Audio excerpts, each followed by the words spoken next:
If I showed you two different thumbnails, one from pro designer and one from complete beginner, you think you could tell the difference? And now if you asked me this 2 years ago, I'd say, yeah, of course I can tell the fucking difference. One is looking like a piece of art and the other like complete garbage. But it's just the tip of the iceberg. You see, since I created my channel, I have helped hundreds of people to improve their thumbnails, but a huge part of them still manage to do the same mistakes, causing them to lose clients and potential viewers. It's a fact from every good designer, of course, not just my stupid ass. So today, I'll show you how to start making good performing thumbnails and avoid mistakes that destroy your whole work, starting with dismissing your audience. To create effective thumbnails, you need to understand your target audience.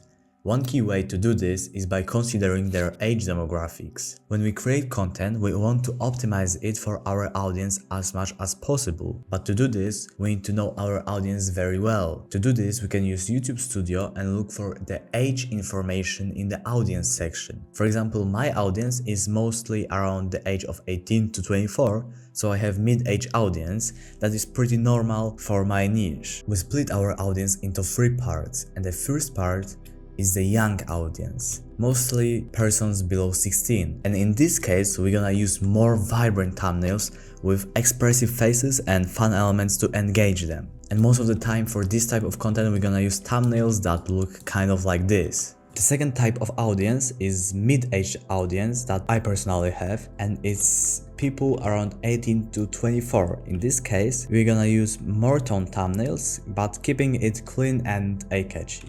Something like this, for example. And the last type of audience is older audience between 24 years old to 36 and even more. In this case, we're gonna use more realistic thumbnails that cater to their interest, as they might not respond as strongly to very bright or exaggerated designs as people around the age of 18 or below 16. And most of the time, this type of audience also needs so much less dopamine than people around the age of 18, 16, 14, 13, 12, because of the times that they grew up. And like you can see, this video has almost 7 million views, this 1 million views. It's just a screenshot, it's just a photo of man sitting on a chair, and that's it. Good thumbnail, good title, because it's optimized to the audience. Assuming to create good thumbnails, you need to understand your audience and give them what they want. And doing it is easier than you think. You just have to focus on concept over looks. If we make a good concept, our design isn't very necessary. Let's take a look at these thumbnails, for example. The reason why they perform so good is the concept and how they work with the title, but about titles and concepts more on my free course on YouTube, link in the description. So coming back to the topic, if bad design thumbnails generate views, should you stop creating good looking thumbnails? Absolutely not, and design maybe isn't necessary like I told you before, but it can enhance your thumbnails, making it even better. And also at the end of the day, good looking thumbnails make your channel more branded and will build your personal brand better than this shit. On this thumbnail, I can barely see this motherfucker. Another mistake designers make in thumbnails is doing too much. The size of thumbnail we can see on YouTube is really small, so we have to make our potential viewer hooked with this little thing. To make it possible, we should keep to the 3 major elements: simple concept, big enough elements, well-optimized text, which is optional of course, and well-working contrast and background with no minor elements. And finally, the main reason why your thumbnails make no views is that your thumbnails are simply boring. No matter how good the concept or design is, if your thumbnail is boring, it will not get views. Creating intriguing thumbnails is actually much easier than you think. All you have to do is to make the curiosity gap as good as possible. But what is the curiosity gap? We can define it as the space between what we know and what we need to know. And when creating thumbnails, the goal is to spark the viewer's curiosity and make them want to click on the video by triggering certain cognitive process taking place in the brain. While we look at the thumbnail, we ask ourselves what's going to happen next, or how he achieved this, or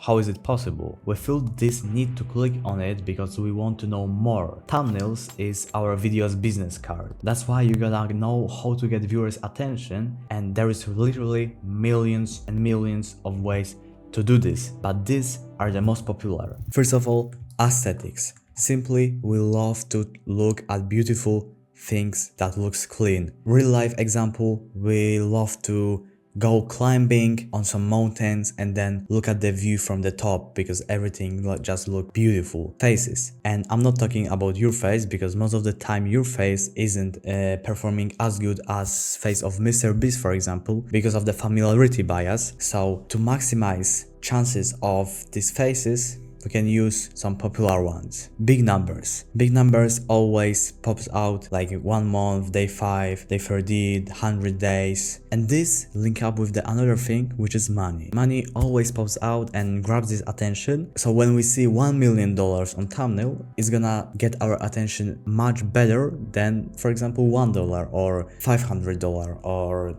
$200. Another thing, danger and movement. Our brains are built to focus on danger and movement, because when something suddenly happens, the part of our brain that controls fear jumps into the action.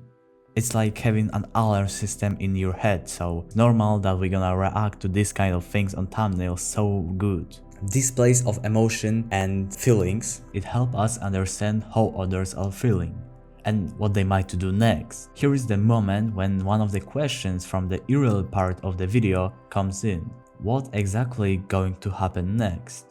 Bright colors.